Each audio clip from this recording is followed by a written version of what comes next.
اب لگ رہا تھا کہ یہ میٹنگ جو ہے نا کم از کم گرے لسٹ سے نکلنے کا ٹائم آ گیا. اب تو یہ نیا ایک بحث چھیڑ دیا کہ جی اب گرے لسٹ میں پاکستان رہے گا, انہانسڈ فالو اپ لسٹ میں ڈال دیا. اب اس کا کیا مطلب ہے کہ جی آپ اسی لسٹ میں رہیں گے؟ اب کیا ہوگا؟ گرے لسٹ سے نکلنے کے لیے ہمیں تقریباً 39 ممبرز ہیں, جس میں ایشیا پیسیفک بھی ایک ممبر ہے. ہمیں 12 ممالک 12 ممبرز چاہیے, وہ نہیں مل پائیں گے. Subscribe now and press the bell icon. Never miss an update. معاملہ پاکستان کو گرے لسٹ سے نکالنے یا نہ نکالنے کا فیصلہ کرنے کے لیے فیٹف کا نہایت اہم اجلاس 21 سے 23 اکتوبر کو ہونے جا رہا ہے, اور اسی ادارے کے ایشیا پیسیفک گروپ نے فروری 2020 تک کی صورتحال کے تناظر میں پاکستان کے اقدامات کو گرے لسٹ سے نکالنے کے لیے جو اقدامات کیے تھے پاکستان نے اسے ناکافی قرار دیا ہے. لیکن اس کے بعد ہم نے دیکھا کہ عملی طور پر جو ہیں وہ حکومت پاکستان کی جانب سے اقدامات بھی کیے جاتے رہے, قانون سازی بھی ہوئی. اب دیکھنا یہ ہے کہ یہ صورتحال کتنا بڑا چیلنج ہے پاکستان کے لیے. اور اس کے ساتھ ساتھ ناظرین, یہ جو ایشیا پیسیفک گروپ ہے اس نے پاکستان کے جو اقدامات ہیں انہیں ناکافی قرار دیا ہے. احتشام صاحب, میں آپ کی طرف آؤں گی. یہ جو ایشیا پیسیفک گروپ کی جانب سے کہا گیا ہے کہ فروری تک کے یہ اقدامات ناکافی ہیں, تو پاکستان کو کوئی فکر کرنے کی ضرورت ہے؟ کیونکہ اس کے بعد تو قانون سازی زیادہ میں بہتر بتائیں گے. جو انہانسڈ انہوں نے اپنے فالو اپ لسٹ میں ڈال دیا ہے نا, میرا خیال ہے یہ کچھ ٹھیک نہیں ہوا. پھر دوسرا بھی ڈاکٹر صاحب دیکھیں, یہ جو ایشیا پیسیفک گروپ ہے یہ ایفیلیٹ ہے FATF کا. انہوں نے بیان دے کے بالکل ہی ابھی تو آپ اور پھر دوسرا یہ کہ آپ فروری کے اقدامات جو 8 مہینے کے پرانے اقدامات ہیں نا اس سے پہلے کے, اس کی بنیاد پہ آپ نے فیصلہ کر دیا ہے. فروری کے بعد حکومت نے جو فیصلے کیے ہیں, لیجسلیشن ہوئی ہے, منی لانڈرنگ, ٹیرر فائنینسنگ, جس طریقے سے سارا معاملہ ہوا ہے اس کو انہوں نے بالکل ہی نہیں. اب دیکھیں نا, اس کے جو 5-6 ممبر ہیں وہ کہا جاتا ہے اس میں نیوزی لینڈ, اس میں جرمنی, اس میں چائنا, امریکہ, انڈیا, یہ ہیں. وہ کہتے ہیں کہ وہاں پہ انہوں نے فیصلہ کیا کہ جی پاکستان کو تنگ کیا جائے, جبکہ پہلی میٹنگ میں کہا گیا تھا کہ جی 44 میں سے 27 پوائنٹس پہ پاکستان نے اب عمل کیا اس پہ. اب لگ رہا تھا کہ یہ میٹنگ جو ہے نا کم از کم گرے لسٹ سے نکلنے کا ٹائم آ گیا. اب تو یہ نیا ایک بحث چھیڑ دیا کہ جی اب گرے لسٹ میں پاکستان رہے گا, انہانسڈ فالو اپ لسٹ میں ڈال دیا. اب اس کا کیا مطلب ہے کہ جی آپ اسی لسٹ میں رہیں گے؟ اب کیا ہوگا؟ ہمارے میجرز ناکافی تھے. 2018 جون میں ہمیں گرے لسٹ میں ڈالا گیا. ہم 2 سال سوئے رہے کیا؟ جیسے ہی اس کا سیشن کا اعلان کیا جاتا ہے کہ اب اکتوبر میں سیشن ہونے والا ہے, لیجسلیشن کے لیے گئے, اس وقت آپ قانون سازی شروع کر دیتے ہیں. آپ نے 2 سال, آپ کو 27 ایکشن پلان. دیکھیے یہ بڑے بڑے جو عالمی ادارے ہیں ان کے قانون اور قاعد و قوانین جو ہیں یہ بڑے صاف و شفاف لکھے ہوتے ہیں. یہ آپ کو کہہ رہے ہیں کہ جی یہ 27 پوائنٹس کا ایکشن پلان ہے, اس کے اوپر آپ نے عمل درآمد کرنا ہے. کئی سال بھر گزر گیا, میں سن رہا ہوں کہ وہ 14 کے اوپر عمل درآمد ہو گیا, وہ 13 باقی رہ گئے. پارشلی کہتے ہیں عمل درآمد ہوا, وہ 13 کے اوپر بھی کچھ عمل درآمد. معذرت کے ساتھ یہ انٹرنیشنل ادارے سیاست نہیں کرتے. ہندوستان کے دیکھیں 44 بینکوں نے $1 بلین کی منی لانڈرنگ کی ہے, اس پہ کوئی نام نہیں لیتا, اس کے بارے میں کوئی ذکر نہیں کرتا. ہندوستان میں اب دیکھیں جس طریقے سے آ رہا ہے ٹیرر فائنینسنگ اور آپریٹ جس طرح کر رہے ہیں NDS کے ساتھ مل کے, را دہشت گردی ساری دنیا میں پھیلانا ان کا, سینٹرل ایشیا کے ساتھ فارن افیئر میگزین امریکہ کا کتنا پروسیجر میگزین ہے, اس نے بھی لکھا ہے 4 دن پہلے, اس کا نوٹس نہیں لیتا یہ ادارہ. یہ آپ کی تنقید واجب ہے, یہ لینا چاہیے, لیکن یہ ہمارا دفاع نہیں بنتا. ٹھیک, پاکستان کا دفاع یہ نہیں ہو سکتا کہ آپ انڈیا کے اوپر یہ کیوں نہیں کر رہے ہیں. ہم نے اپنا دفاع خود سے کرنا ہے. دیکھیے FATF والے آپ کو 3 میجرز ہیں. پہلے دیکھتے ہیں کہ قانون سازی آپ کر رہے ہیں. قانون سازی تقریباً ہم نے بہت ساری کر ڈالی.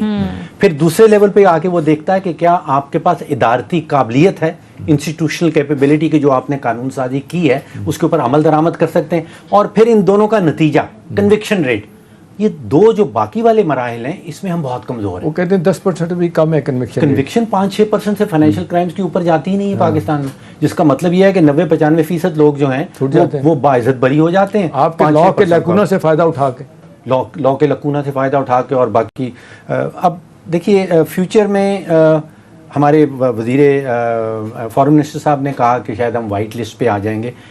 سون کا لفظ کیا جا سکتا, ہاؤ سون نہیں, لیکن احتشام صاحب there is no such thing as white list. White list تو ایگزسٹ ہی نہیں کرتی ہے ہی نہیں. اچھا, FATF کی صرف 2 لسٹیں ہیں, ایک بلیک ہے اور ایک بلیک ہے. تو black by the way black میں ایک دفعہ جا چکے ہیں, وہاں سے دوبارہ نکلے ہیں, آپ کو یاد ہوگا اسحاق ڈار کے زمانے میں ہوا ہے. اچھا, مجھے یاد تھا کہ ہم گرے میں گئے تھے اور بلیک میں گئے, بلیک سے پھر آئے ہو. اچھا, بلیک اب بڑی خطرناک ثابت ہو سکتی. مجھے میرا ذاتی تجزیہ یہ ہے کہ جب تک 3 ممالک جو ہیں نا ملیشیا چائنا ویٹو نہ کریں. اور اس کے ساتھ ترکی, یہ اگر ہمارا ساتھ دیں تو ہم بلیک لسٹ سے بچ جائیں گے. لیکن منیمم 3 ووٹ چاہیے. جی ہاں, گرے لسٹ سے نکلنے کے لیے ہمیں تقریباً 39 ممبرز ہیں جس میں ایشیا پیسیفک بھی ایک ممبر ہے. ہمیں 12 ممالک 12 ممبرز چاہیے, وہ نہیں مل پائیں گے. تو مجھے اس چیز کا خوف نہیں ہے کہ میرا خیال ہے بلیک لسٹ سے ہم بچ جائیں گے لیکن گرے لسٹ میں ہی رہیں گے. تو ڈاکٹر صاحب وہ تو پھر افیکٹ کرے گی ہماری فارن ڈائریکٹ انویسٹمنٹ کو بھی, بائلیٹرل ہمارے ایگریمنٹس کو بھی, ہمارے باہر کے ممالک سے انٹرنیشنل اداروں کے ساتھ بزنس کرنے کو بھی, کیونکہ یہ تلوار تو لٹکتی رہے گی. اور اوپر سے IMF دیکھیں وہ کیا عاد کر رہا ہے, وہ اسٹارٹ ہو گیا پروگرام, وہ بھی $6 بلین کا 2 قسطوں کے بعد وہ بھی نہیں پیسے دے رہے. تو وہ بھی ریفلیکٹ کرتا ہے. وہ کہتے ہیں جی IMF جو آؤٹ آف دی وے جا کے آپ کو سپورٹ کر رہا تھا, balance of payment support cash آپ کو دیتا ہے, وہ بھی سامنے نہیں آ رہے. وہ بھی کہتے ہیں آپ نے ریفارم نہیں کی, انرجی سیکٹر ویسے ہی پڑا ہوا ہے, 2100 روپے کا آپ کا گردشی قرضہ, ریونیو آپ بڑھا نہیں پائے 3.9 ٹریلین کا. وہ کہتے ہیں کبھی بھی آپ نہیں فگر اچیو کریں گے, 3.6 ٹریلین سے زیادہ آپ کا ریونیو نہیں ہوگا.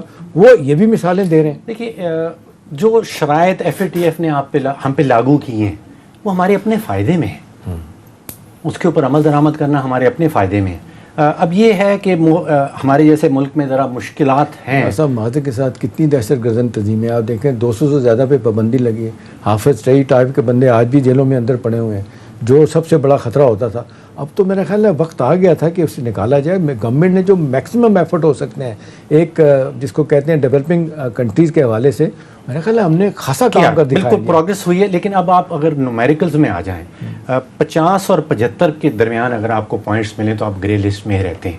50 سے نیچے چلے جائیں تو آپ بلیک لسٹ میں چلے جاتے ہیں. لاسٹ ٹائم جب ہماری انہوں نے ایویلیویشن کی تھی تو ہم 51 پہ آ رہے ہیں. پولیٹیکل انفلوئنس ہندوستان کا امریکہ کا یہ بھی ہے اپنی جگہ, بالکل ہے, اس میں کوئی شک نہیں.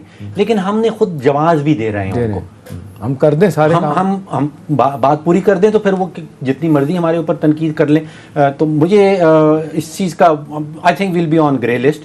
بلیک لسٹ میں چلے جائیں تو پھر تو بہت ہی خرابی ہو سکتی ہے. بلیک لسٹ میں ہم پرابلی نہیں جائیں گے. اچھا, ایک بہت ہی بنیادی اس سے سب سے جڑا ہوا معاملہ جو ہے معیشت اور سیاست کا جو گہرا تعلق ہے, پولیٹیکل اکانومی. جی بالکل صحیح ہے. میں IMF کی ابھی ایک اسٹڈی پڑھ رہا تھا, انہوں نے ایک 170 ممالک کی سن 1960 سے 2004 تک کی اسٹڈی کی ہے کہ جن ممالک میں سیاسی عدم استحکام ہوتا ہے وہ ترقی نہیں کر پاتے. اب پاکستان از اے کلاسک کیس. آپ سوچئے کہ ہماری اپوزیشن اور ہماری حکومتی جماعت مستقل جنگ, وہ permanent state of political conflict, ہر وقت لڑتے ہی رہتے ہیں, پرپیچوئل انسرٹینٹی پولیٹیکل ہیں. جی تو آپ کی پھر معیشت کیسے آگے بڑھے گی؟ اب دیکھیے میری درخواست یہ ہے کہ وزیر اعظم صاحب اپوزیشن کو یہ کرپٹ, ساری اپوزیشن کو کرپٹ کہنا بند کر دیں. اور میری درخواست یہ ہے کہ جو اپوزیشن ہے وہ پرائم منسٹر کو سلیکٹڈ کہنا بند کر دیں. ٹھیک, دونوں طرف. دیکھیے اس وقت ضرورت اس چیز کی ہے کہ ایک پولیٹیکل ریکنسیلیشن ہو. اگر پاکستان کے فائدے میں آپ نے کام کرنا ہے, دیکھیے ابھی جس سمت میں اپوزیشن جا رہی ہے اس میں عام غریب آدمی کا کوئی انٹرسٹ نہیں ہے. لیکن وہ کہتے ہیں ڈاکٹر صاحب پرائیویٹلی کہ ہم تو we will not be the losers. وہ کہتے ہیں اگر یہ ناکام بھی ہوتی ہے تحریک ہماری جس میں ہم بات کرتے ہیں, وہ کہتے ہیں نہیں نقصان تو حکومت کا ہوگا, ہم نے ان کو ٹوس پہ رکھا ہوا ہے, کام کر نہیں رہے, اور مہنگائی کی جو اوپر سے ہمیں مل گئی ہے, عام آدمی پوری کوشش کی 2 سالوں میں, اپنے ورکر تو نہیں ان کو باہر آتے ہیں, عام آدمی کو جس طریقے سے وہ سڑکوں پہ لانے کی کوشش کر رہے ہیں مہنگائی